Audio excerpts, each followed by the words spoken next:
Hello everyone, আসসালামু আলাইকুম। সবাই কেমন আছেন? আশা করে ভালো আছেন। তো দেখেন, আজকে সকাল সকাল ভিডিও নিলাম, বৃষ্টি পড়তেছে।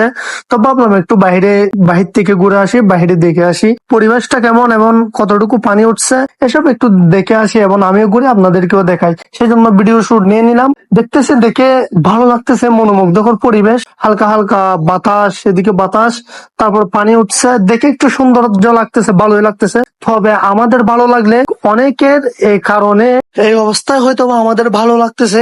অনেক জায়গায় আছে অনেকের কান্না হাহাকার চলতেছে, অনেকের বাড়ি চলে গেছে, কিন্তু আমাদের এদিকে পানি কম কম উঠছে বিদায় আমরা হাসি খুশি আছি, যে একটা ফিল নিচ্ছি, একটা সৌন্দর্য অনুভব করতেছি। আর বৃষ্টির দিনে আপনারা শহরে নয়, বরং গ্রামে চলে আসুন। বৃষ্টির দিনে গ্রামে মনোমুগ্ধকর পরিবেশ দেখার জন্য গ্রামে চলে আসুন। গ্রামের সৌন্দর্য আলাদা সব সময়। এদিকে দক্ষিণা বাতাস, মেঘলাময় আকাশ, তারপরে হাঁটতে এমন একটা ফিল আসতেছে। তবে এখানে পানি উঠছে, আমি আপনাদেরকে দেখাচ্ছি। ওকে, অবশ্যই ভালো থাকবেন, দোয়া করবেন আর ফেসটা ফলো করে দিবেন।